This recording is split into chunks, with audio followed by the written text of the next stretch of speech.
the show Israel with Dr. E. Michael Jones and Peter HELLAND. And Mike has written actually a couple articles, and we're going to look at the one that you wrote just a couple weeks ago. There's this fella, professor, a doctor in Jerusalem, who wrote a book. I looked it up. It was 2011, but it seems like it's really picking up steam lately. And it deals, the fellow's name is a strange, kind of interesting name, Yuval Noah Harari. The book is called Sapiens, A Brief History of Humankind. You saw the Achilles heel of this book. I looked at all the reviews. They had like 2,500 reviews, and vast majority were all positive. The few, the 4% that were negative, were lining up with what you were saying. So people aren't catching the weakness of his argument. No, he has subsequently written another book. It's called Homo Deus. Now it's touching to see the guy use the word God, but he's saying at the end of this book he starts talking about how we're all going to become gods, and that's evidently what the new book is about. You probably heard this story before. It's like the movie where you came in, this is where I came in this movie. Professor Harari is obsessed with Genesis. Just can't get Genesis out of his mind. Can't accept it, but can't get it out of his mind either, and so he decides to take one of the roles, and the role he's taking is the role of the serpent in Genesis, who you may remember said to Eve, if you do this, you'll be like a god. Mm-hmm. So it's nice to know he believes in God, except that he doesn't believe in God, but he's now saying human beings can become gods because he can't get Genesis out of his mind. Unfortunately, we've got this huge intellectual superstructure that's erected on nothing. This book is a little bit like the cartoon of the Roadrunner. The Roadrunner could, the coyote would chase the Roadrunner, and the Roadrunner would run off the cliff, and he'd keep running. I remember, yeah. And the trouble is, then the coyote would run off the cliff, and then he'd keep running. The only problem was when you look down. There's nothing there. You look down, and suddenly you realize, wait a minute, there's nothing there, and the whole thing collapses. Okay? This also has a biblical reference, too. If you remember the parable of Christ calming the storm. The apostles are in a boat, the storm comes up, and they're thinking, we're all going to die.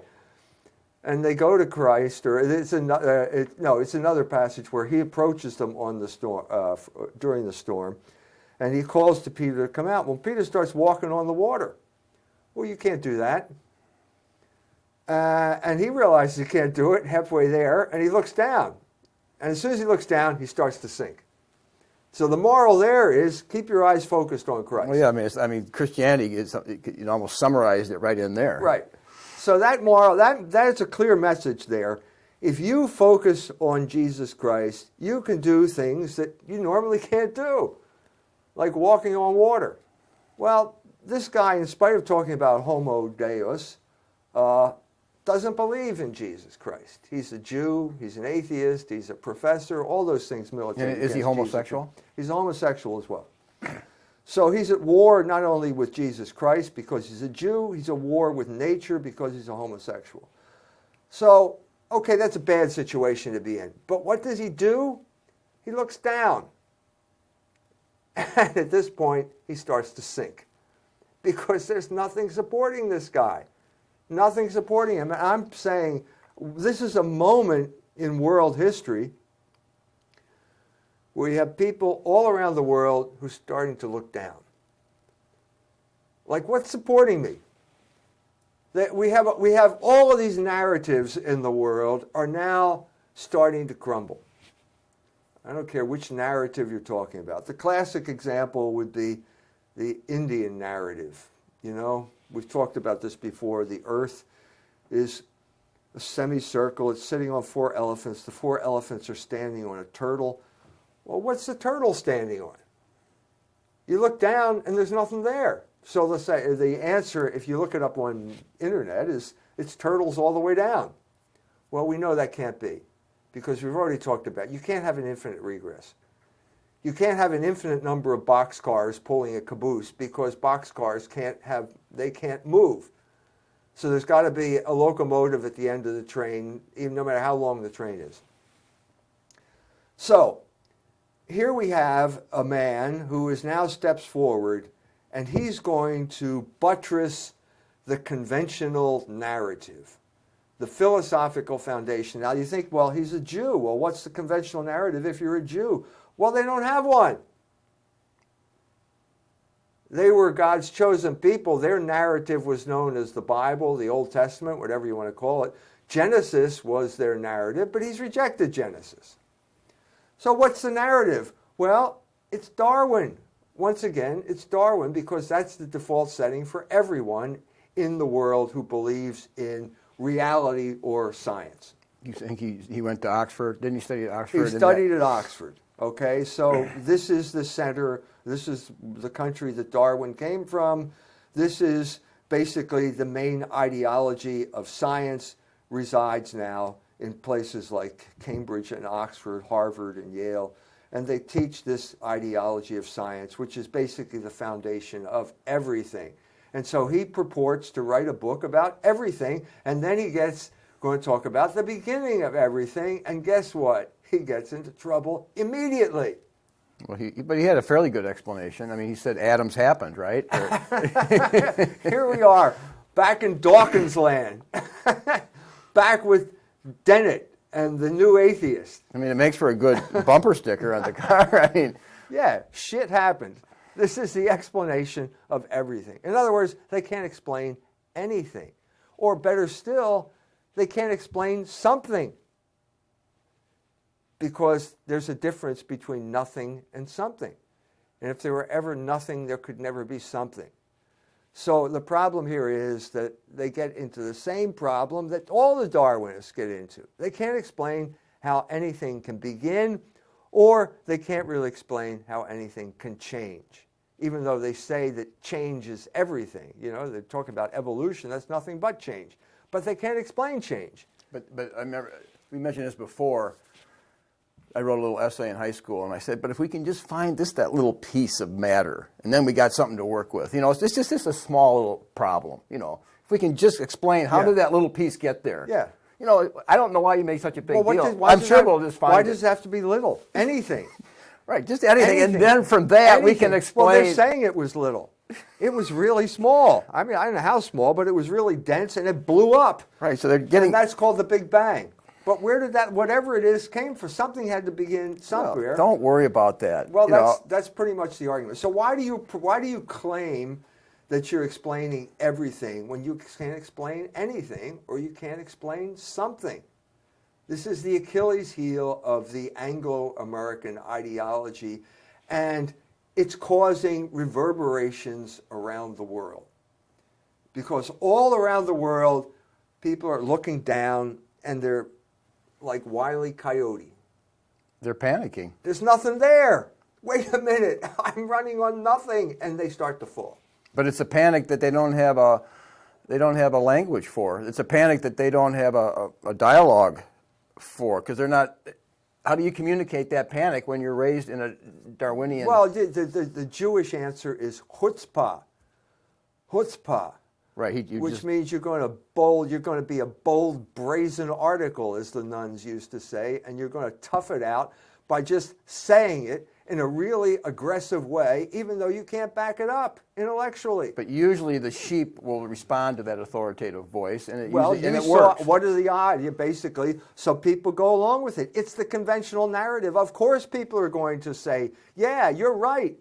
Because he's just saying the same thing over and over again that they've been learning over and over again without any type of real explanation. Except this is like the combination of Anglo philosophy, the English ideology, with a Jewish spin to it now.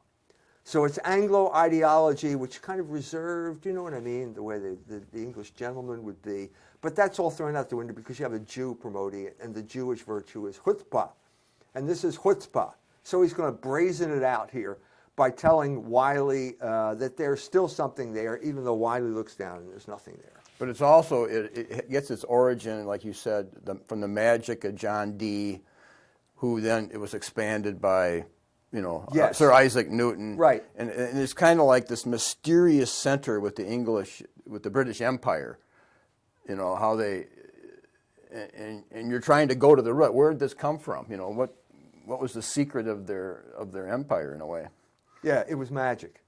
It was real magic at the beginning with John Dee, which goes back to Neoplatonism, which he got via Hermes. Hermes Trismegistus came to Italy.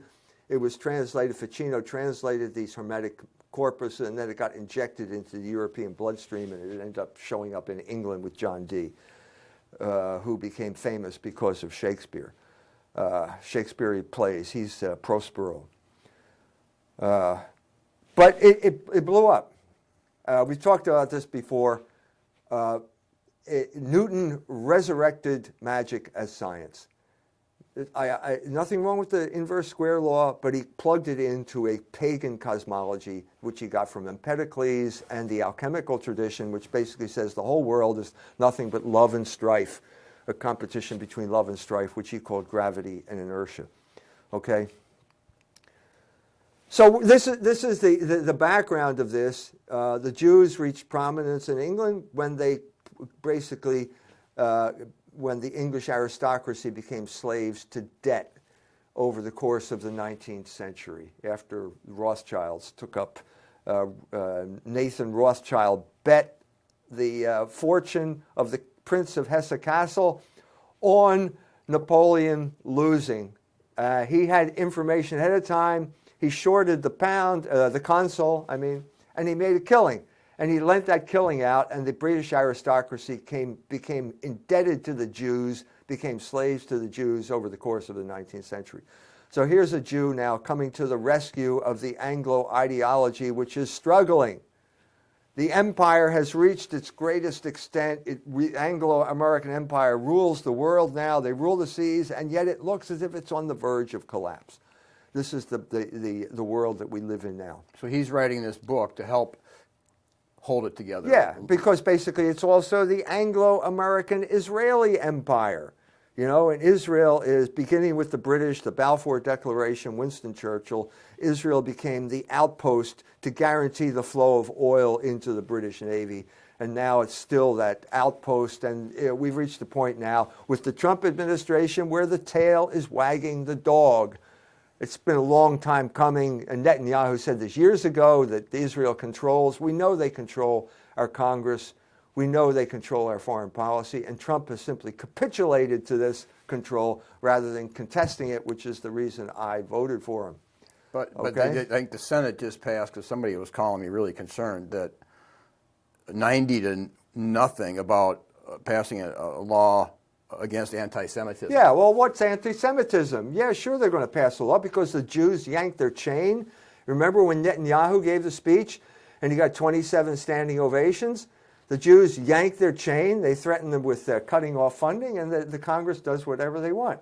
So what's anti-Semitism? Well, how are they going to define it? Well, it's anything Jews don't like.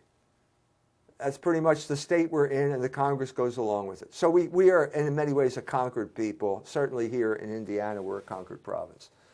Okay? So, but that's sort of the way Harari begins his book, but he's plagued with this problem throughout the entire book. Because you can never, we're talking about history here, we're talking about a series of beginnings. Okay, so first, it's the beginning of everything. Well, you can't figure that one out, can you? No, you didn't figure that one out. You made a fool of yourself because you don't even know the first principles of metaphysics. You don't know anything about philosophy. You're just a fool making a fool of yourself. Okay? But we have to go along here. So what's the next thing? The next big thing is the beginning of the human race.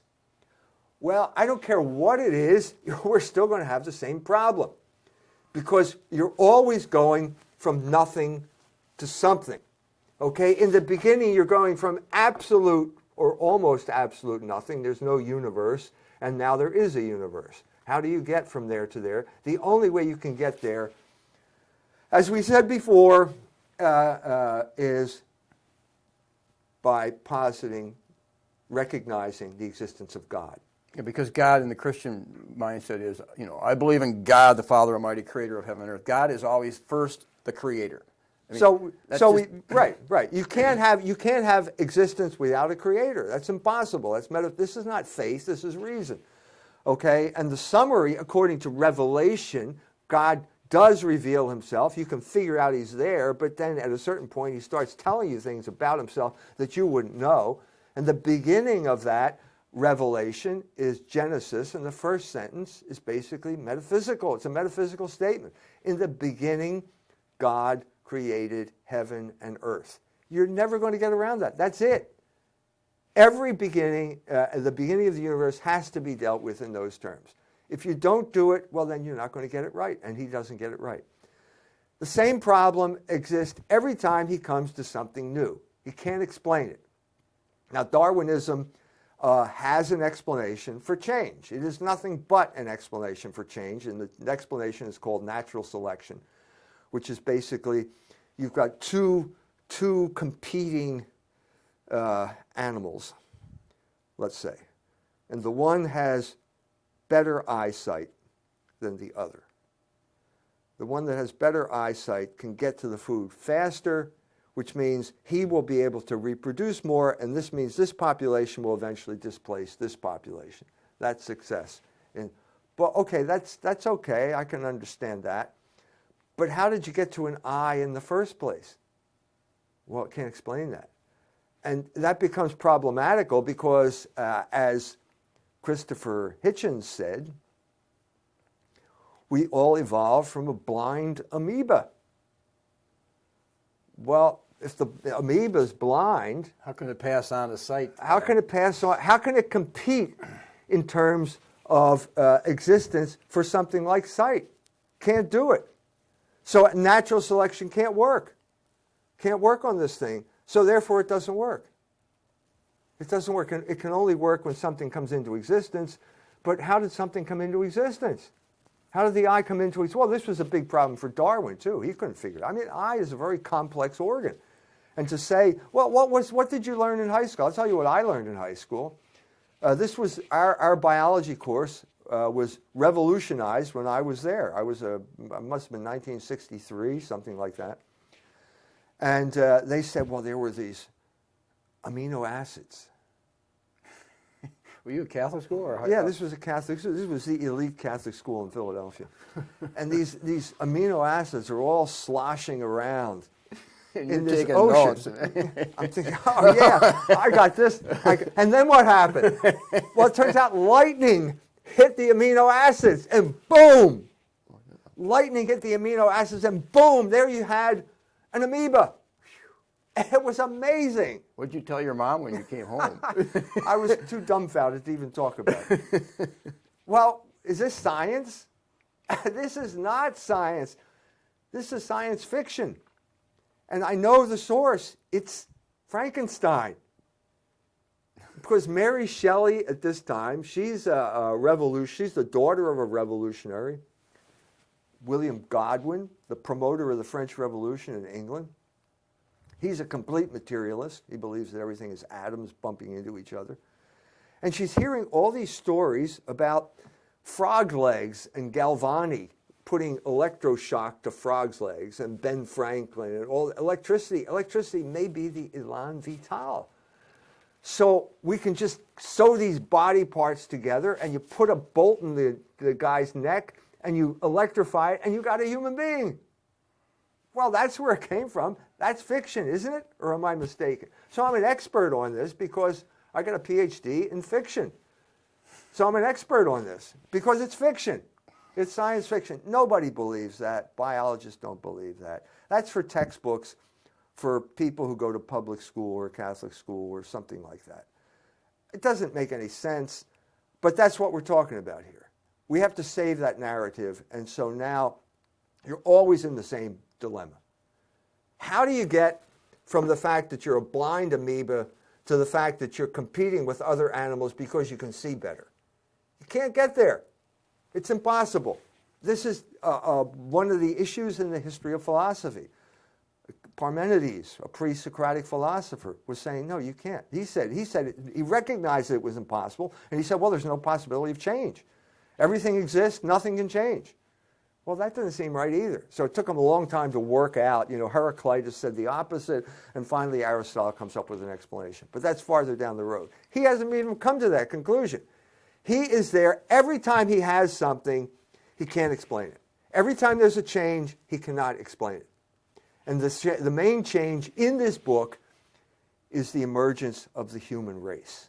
But isn't it part of the problem with the knowledge we have on the DNA? It's like with the computers. You have to have a programming system. You can't. The DNA is what it is. We know that, and you have to have information. Right. I mean, so we have knowledge of this that reveals that this is flawed. Right. So he's in a bind because science is working in the other direction. So what's the conventional narrative here in terms of human beings? Well, it's cavemen. Remember cavemen? Oh, yeah. Alley-oop? Cavemen, it used to be, the classic caveman was a guy, he had a club in one hand, he had a kind of animal skin clothing on, and he had a woman, he was dragging the woman by the hair. This was the caveman. We don't talk about that kind of caveman anymore. Okay? The Flintstones. I mean, come on. Flintstones, whatever it is. This was before the Flintstones. But anyway, that was the classic caveman. Okay, well, there again we have a metaphysical problem. Okay, so supposedly everything can evolve, so the caveman, we have 2001, A Space Odyssey, where we got these monkeys banging and suddenly someone picks up a bone and suddenly throws, and then suddenly there are human beings there. Doesn't make any sense. It only makes sense if you're taking LSD and watching the movie in 1969. Doesn't make any sense. Because he has to admit that there is something qualitatively different in the universe now with human beings. Now, he doesn't admit it. Half the time he says, oh, it's just another ape. It's just an ape. Human beings are just apes. But then he says there was something called the cognitive revolution, which he now, when did it happen? Well, he says it must have happened 70 to 80,000 years ago. Well, why did he say that? Well, because he's studying the Genome Project, which basically now, because of DNA, we can trace every single human being back to what they're calling Y chromosomal Adam and mitochondrial Eve. In other words, one woman and one man.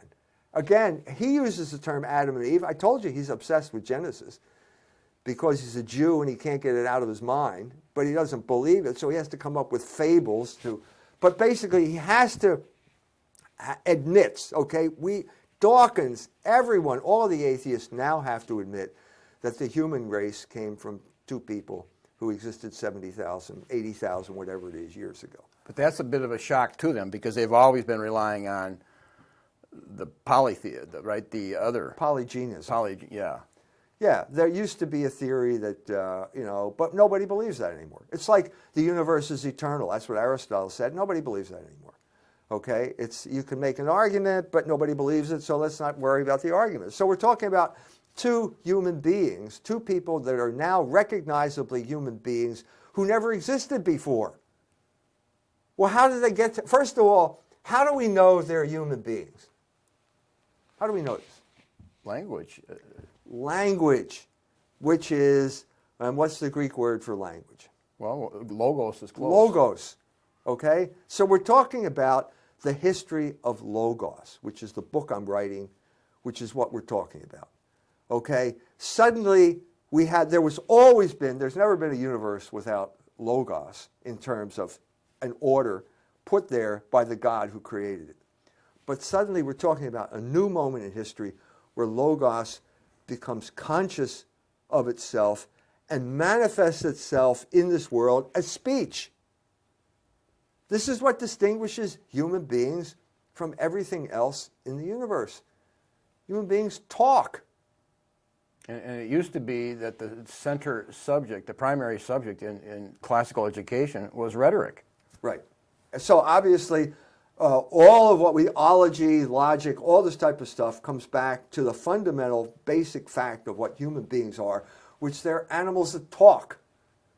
And no other animal talks. Right. Now, this is the first argument. So they're going to say, what do you mean no other animal talks? All animals talk. Ducks quack and dogs bark. I mean, I go this through with my granddaughter. What's the duck do? And your granddaughter says, quack, quack, quack, quack, quack, quack. What's the doggy do? Ruff, ruff, ruff, ruff, ruff. Well, those are the first songs you were singing in kindergarten. Okay, so it's obvious, but that's not talking. That's not human speech. And so this reached this notion that animals were no different than animals. That's a conclusion that is programmed into Darwinism, and therefore becomes part of the premise that you have to save if you're going to save Darwinism. So you have to start with this assumption that dogs talk. And let's face it, we've all seen Mickey Mouse talk, right? Mm-hmm. Well, and he talks to Minnie. So therefore, animals do talk. Mr. Ed. Mr. Ed. And now there are people, two young people in the 70s took it to its logical conclusion when they rescued this monkey, this chimpanzee called Washoe, from a lab in Nevada, and they taught it to talk. Now, first of all, no monkey can talk because talking is what I'm doing right now, and you need things like vocal cords, and the monkeys don't have them. Mm. So they can, sorry. So, okay, but other than that, Mrs. Lincoln, we'll just accept that as part of the premise, because what they're saying is, well, we taught Washoe how to use American Sign Language. Now, there's a problem with that, too, because, is that American? Have you ever seen sign language, where they're going like this? Well, of course, it's always like this, and apparently people understand it, but these gestures strike me as somehow ambiguous. And the monkey can obviously move his hands, but is he talking? Well, first of all, no, he's not talking, because this is what talking is. Is he using sign language? Well, they were convinced, this young lady and her husband were convinced that they just bonded with Washoe. And they started basically projecting their own thoughts onto Washoe. So there's one point where Washoe's out there,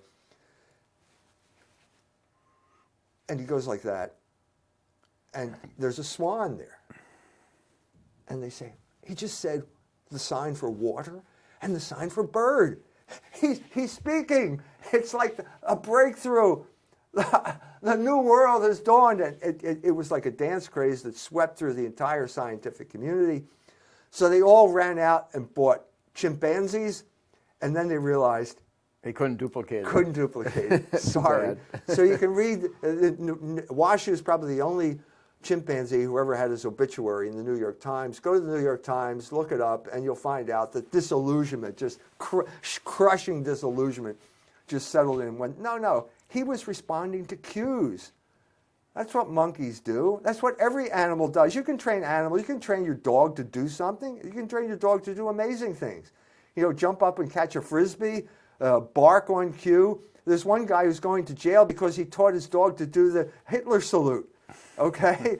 He's going to jail. We got a dog giving the Hitler salute. But they're responding to cues. And if you want to do it, you got to give the dog something to eat. Give him a treat, and then he'll do it. That's the way to do it. I made this mistake once. We have squirrels in our backyard, and the squirrels, we made this sitting out there on the deck and eating a nut, and suddenly one day I just throw the squirrel a nut. Well, the squirrel loves it. I mean, that squirrel loved that nut and kept getting closer and closer He's got a to friend. me. Yeah. We bonded, very quickly. And so this squirrel would come up and basically say hello, or sort of, and you throw him a nut. Well, he got to the point where he just wanted those nuts, and so at a certain point, he started coming in the back door. He'd open the back door and come into the kitchen and basically say, I want a nut. And he was about as big as a raccoon at this point. And that was the end of that. I created a monster here. But this is the way animals can be trained. And that's, in effect, what was happening to Washoe. Washoe would get a little banana pellet, and suddenly he was doing, and they were projecting So in other words, animals cannot talk. It has now been scientifically proven. Okay, we know that now. Okay, so let's forget about that. So we're talking about something that is qualitatively different. It can't evolve. We cannot talk about the evolution of human language. It can't happen. Because it's impossible. First of all, we have to take it their explanation. Even someone as brilliant as Noam Chomsky, who doesn't believe that animals talk, believes that human beings evolved to a certain point. There was a genetic mutation that allowed them to talk. Well, I'm sorry, now, much as I respect, the great Noam Chomsky, this is preposterous. It can't work that way. It's impossible. Okay? What are you talking about, first of all? You're talking about genetic mutations leading up to what? Okay, let's assume for the moment that genetic mutations can create vocal cords in a human being. Okay, so now you have the ability, unlike a monkey, you have the ability to make sounds that could be construed as speech, but where's the language? How did that evolve? How did that evolve? It can't. It can't evolve. What we're talking about here is there has to be a moment in history where some human being starts speaking a language which has never existed before since the beginning of creation. It is qualitatively different than anything that any animal has ever done before. It's not a bark or a squeak or a meow, which are forms of communication, I'm sure, but it's not language. Okay? Suddenly this came into existence, not in one person, but in two people simultaneously. Because otherwise, who are you going to talk to? Right. Why would you say something if there were no one there to hear you? Well, there's a lot of people that talk to themselves. We have people who talk to themselves. That might just prove. All the time. They are known as crazy people. They can talk, okay, but that's what we're talking about. Suddenly, you had to have two people existing at exactly the same time, speaking a language that they could both understand simultaneously. How is that possible according to probability? How can evolution produce something like that? We're back at the same position we just talked about. We're talking about you're going from nothing to something here. You're going from being blind to being able to see. There's no possible transition there. Okay? It's all or nothing. It's all or nothing with the eye. It's all or nothing with human language. And this is precisely what happens. This is what Harari says. I'm not putting words in his mouth. This is what he calls the cognitive revolution. Well, okay, I understand that. And he's saying it happened between one man and one woman 70,000 years ago. Well, I agree with that. But you can't get there from where you begin to that point. It's impossible. Materialism, whatever kind of materialism you want to talk about, cannot take you to that point. Evolution cannot take you to that point. Nothing can evolve into something like that. It has to exist immediately from the beginning. That's the only way it's going to happen. But he's not listening to you when you say that. He doesn't want to hear that. Okay, so now we have the question. Why does he not want to hear that? Because it's obvious that that is the way it has to be. Mm-hmm. Well, why? There are two reasons. One, because he's a Jew, and he has rejected the Genesis account, which is plausible. Second reason is... Well, he's rejected his own Jewish heritage, which is possible because a lot of Jews, the Hasidic, they draw on it. Right. Now, I'm saying, he's that kind of Jew. Yep. Okay. I'm saying, I've written a book about this, The Jewish Revolutionary Spirit, where I'm saying all Jews, by the fact they are Jews, are in rebellion against Logos. And this happened when they turned on Jesus Christ, who was the Logos incarnate, and murdered him. And then said, his blood be on us and our children. They've been in a permanent state of rebellion against Logos ever since that time. And so they're in rebellion against their own scriptures as well. And the Talmud is an expression of their rebellion against the Torah. Whatever the Torah forbids, the Talmud permits. Right, but you're just articulating what the Greek Orthodox Catholic churches... It's just the standard... It's the standard... traditional teaching of the Catholic Church. Okay, no matter what people tell you today, that is the traditional teaching of the Catholic Church. So Harari, because he's a Jew, he's in rebellion against the Genesis narrative, which is plausible. He doesn't understand what he's doing, because he's in rebellion, but that's the one reason, because he's a Jew, okay? Second thing is, he's a homosexual, okay? Now, as a homosexual, he is in rebellion in a particular way against nature.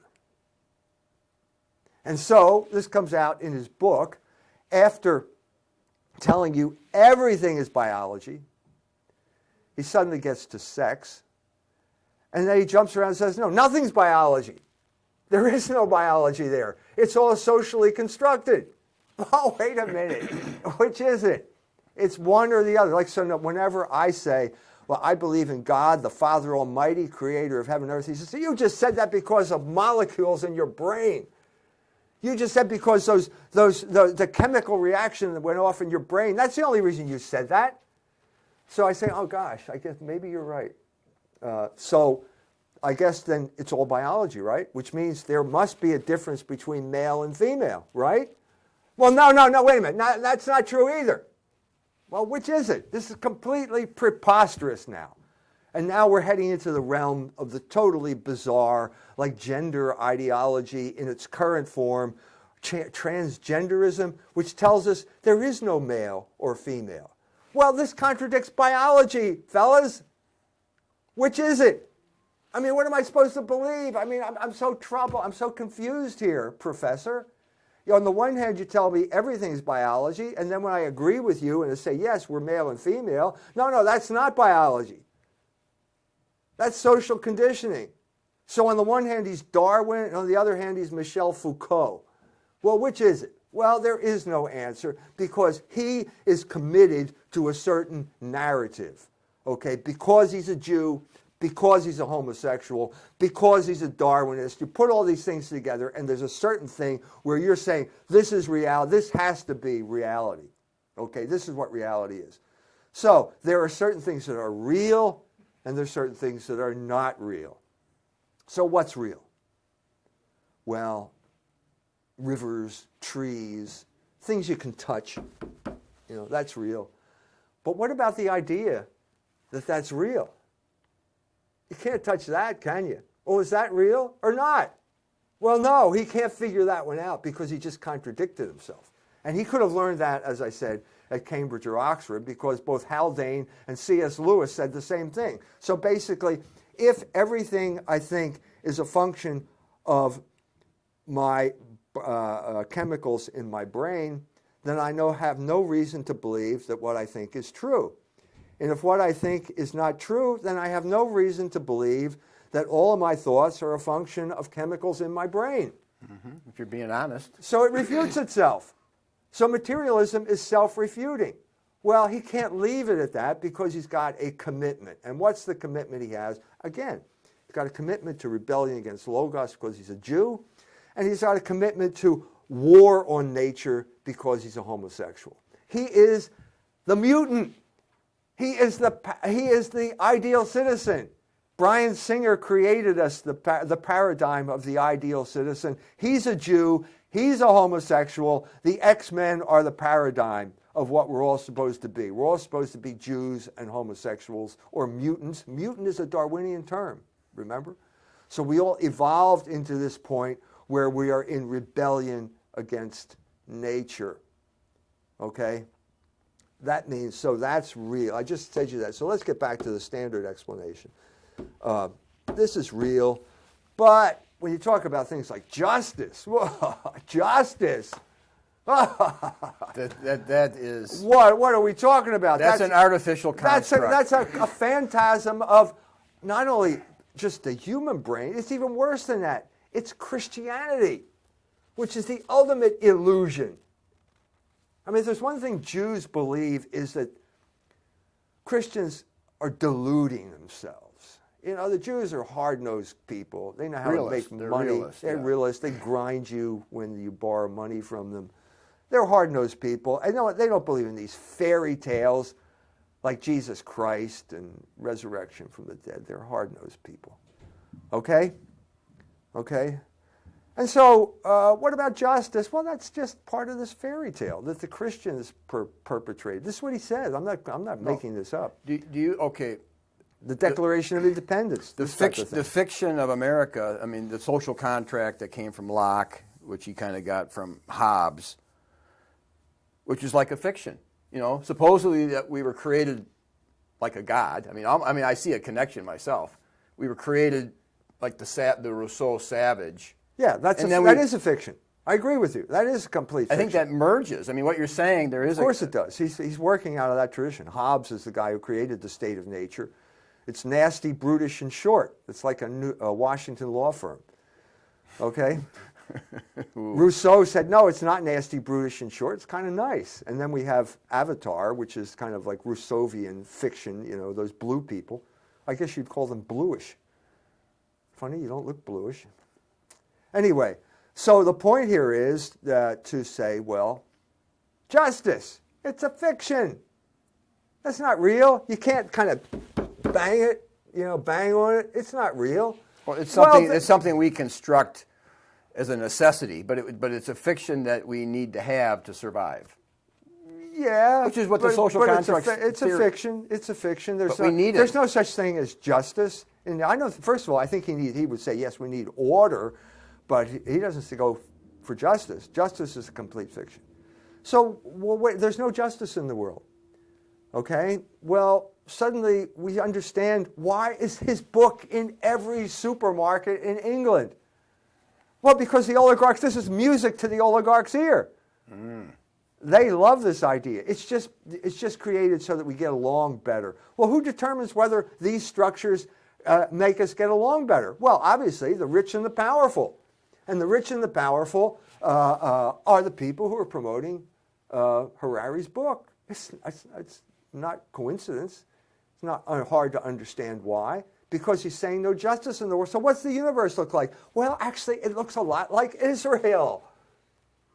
Because there's no justice in Israel. Basically, the rich and the powerful, the Jews that were appointed to take over the Middle East, okay, come in and they drive the Palestinians out of their land. They take over their houses. They persecute their children. And that's the way it is. Now, when we say oligarchs and the rich, can we also say the opposite of that, or the corresponding part, is wage slavery? In other words, of course it is. Of course, the oligarchs don't love. You're the wage slave. They're the oligarchs. They love to have some homosexual professor get up there and say there's no such thing as justice in the world, because that means they can cheat you out of a just wage. They can grind you into dust with their usury. They love this. And let's face it, usury is what made Jews powerful.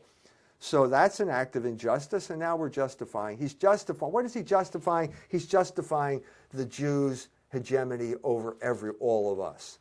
If by that you mean the role the Jews play in the Anglo-global American empire. But they do it through the illegal use of usury, and the church used to be a lot stronger on their condemnation. Of course it did. So when the Jews are strong, the church is weak. When the church is strong, the Jews are weak. So it's back and forth. You know, the Middle Ages, the church was strong and the Jews were weak, and usury was illegal, and it was obviously circumvented lots of times. And I've written that book too. It's called Barren Metal, History of Capitalism as the conflict between labor and usury. So we know that story too. But what is this universe that you're creating? Well, it's the universe that the oligarchs want us to accept. So it's good to tell Palestinians there's no justice in the world, because then they will simply accept this Jewish theft of their land. And they'll just say, well, this is just how it is. That's how it is. It's just the world as it is. And we will accept our role as kind of second-class human beings. Because we don't have that evolutionary edge that the Jews and the homosexuals, the mutants, Bryan Singer's crowd, the X-Men. We're not like the X-Men. Well, they have a higher IQ. I mean, isn't that part of the narrative? The answer to that question is no. Okay. But the official narrative they're good at cheating. The Jews are good at cheating. If you want this story, I've said it before, but it's Nicholas Lemon's book, The Big Test, talks about how the Jews in Brooklyn cheated their way into Harvard through the Kaplan prep course. So let's lay that to rest now. The whole IQ thing is completely bogus. It was created to keep certain people out of the United States during the 1920s. Okay? But you're the people, 2% that believe that. Most people believe. Well, that's why we're here, aren't we? Okay? So here we go. We're constantly going back and forth here.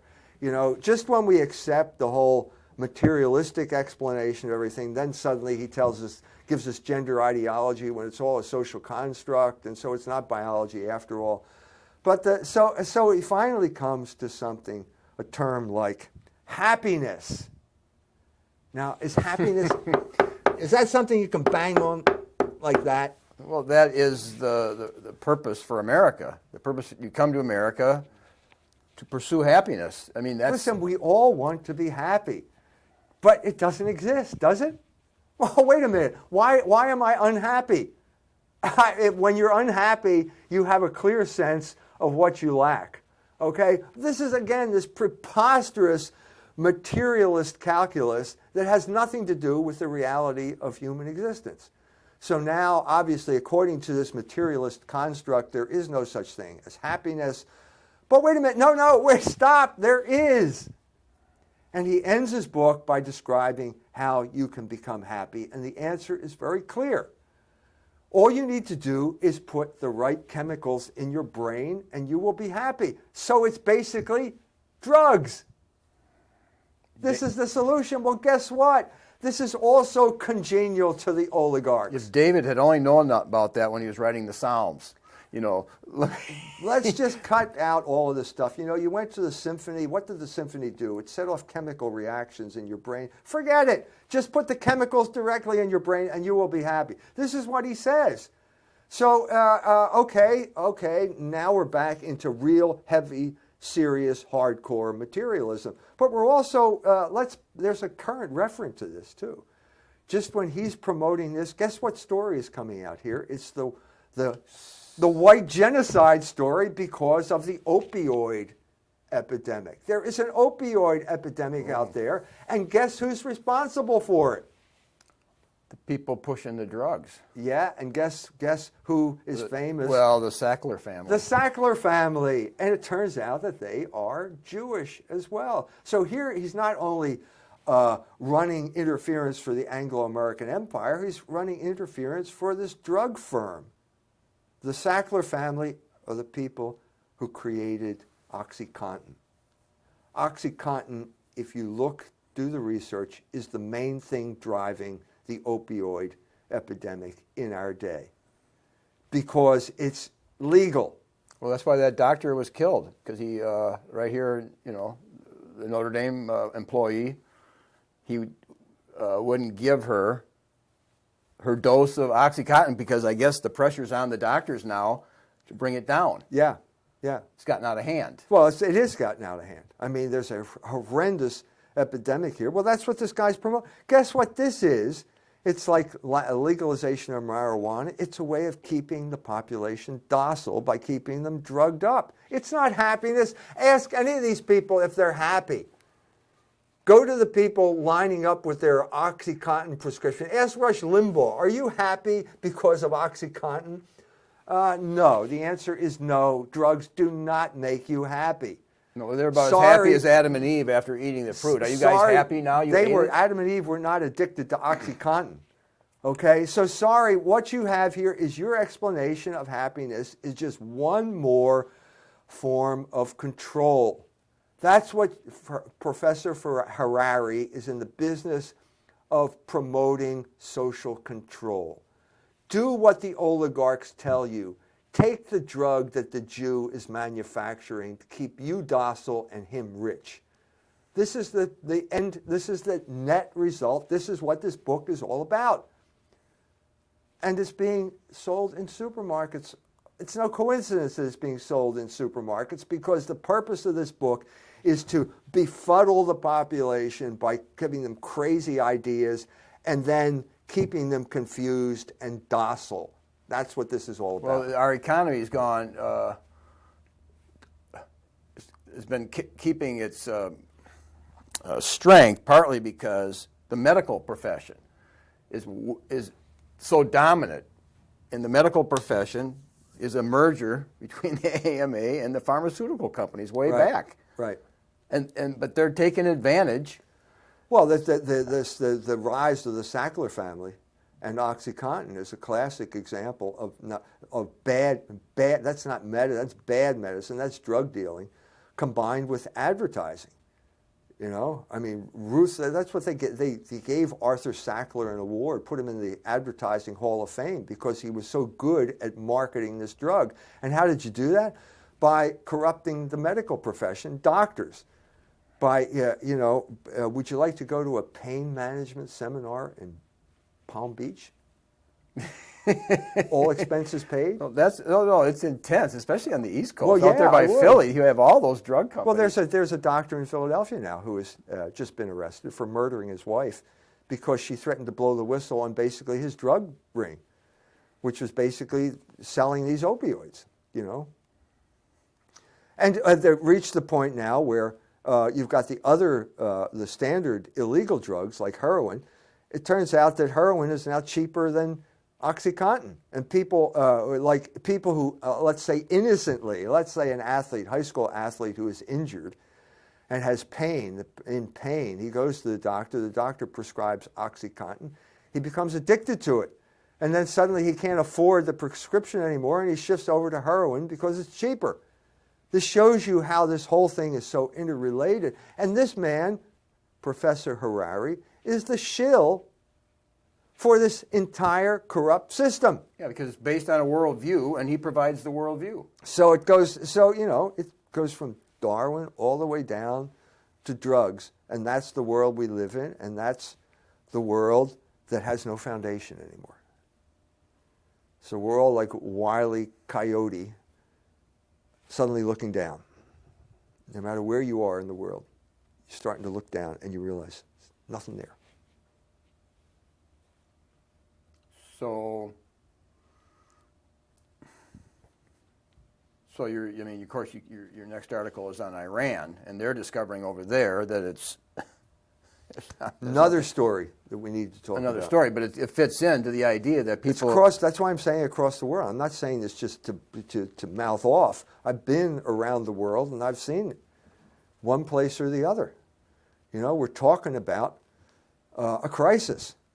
A spiritual crisis, a foundational crisis, and that's what I'm trying to address in the book. And this is just another chapter. But what about let's say a place like at Notre Dame, which really promotes, for various reasons, they strongly promote a Darwinian. I mean, they gave the Latari Medal to Kenneth Miller about 3 years ago, who wrote a book, Darwin's God. I mean, he promotes, I'm a Catholic and I believe in Darwinian evolution, and they. So look, if you believe in God, why is it a problem to believe in evolution? I mean, there's evidence for evolution in nature. The acorn doesn't look like an oak tree, but it evolves into an oak tree. Well, in your article, you point out that the body and the soul are one unit, and this idea that we evolved as an animal. And then, in the process, the soul has just slipped in. No, I think you're saying that's flawed, but that's what they were teaching a lot. Well, that's bad psychology. I mean, basically, you're talking about the Platonic notion of the soul, which is basically that the soul is in the body the way you sit in your car. That's been superseded. But I think Aristotle came up with the explanation, which is the current explanation, the best explanation, which is that the soul is the form of the body. So that you can't have a body without a soul, and you can't have a soul without a body. Well, you can have a soul without a body. It's called an angel, okay? But that's a different realm of being. You can't have a disconnected soul. The soul comes into existence at the moment of conception when the body comes into existence. One needs the other. The soul is first act. If the eye were a body, the soul would be seeing. This is the sophisticated understanding that precludes any type of sort of soulless zombie who created by evolution, and suddenly God zaps a human soul into a pre-existent body. I don't think it can work that way. No, but like you had that class in '63 where they had the lightning hits the pool of that's preposterous. But when I was taught at Notre Dame, They didn't dwell on it, but they definitely gave the idea that we evolved. They didn't even talk about God putting a soul in Father Murphy's class.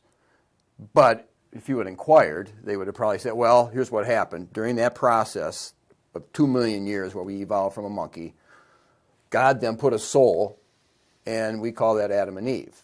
And then if you inquire... If you look at Genesis, it says God took the clay from the earth and made it into a human body. So there may be an instance where the human body is created out of pre-existent matter, but it couldn't be a human being unless it had a human soul.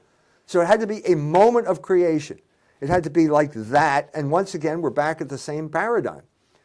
At the beginning, God created heaven and the earth. It had to be that moment, and that's the moment, and that soul, when that soul informed that body, it had the potentiality to do something that had never been done before in the history of the universe, which is namely to talk, which is what human beings have been doing ever since. And that's why in the book of Sirach it says that Adam is to be honored above all men. Because we are all descendants of Adam and Eve. Yeah, so it's so significant, and there's so many genealogies. It's in Chronicles. Right. It's in even in Jude. Enoch is the seventh generation. I understand. I'm trying to come to kind of talk about these two strains, and we're running out of time. We got to quit, okay? But we have plenty of other possibilities to talk about this series of beginnings that is basically the march of Logos through history. Okay. So, how much time do we have? 2 minutes. Okay.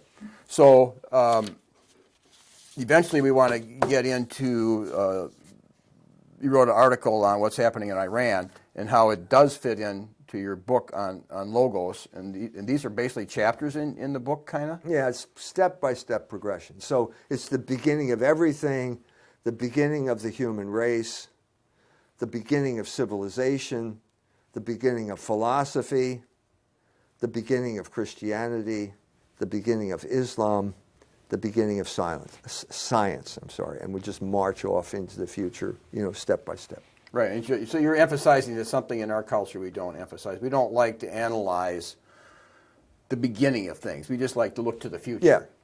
So the march of Logos through history is a series of beginnings, and that's what we talk about. Which is what Genesis means. Right. And he's obsessed, Harari's obsessed about Genesis, but he's not really tackling it. Can't get it out. Can't accept it, but he can't get it out of his mind either. Right, so he knows the problem. So this is the show Israel with Dr. E. Michael Jones, and like Mike says, we're hoping to continue this next time.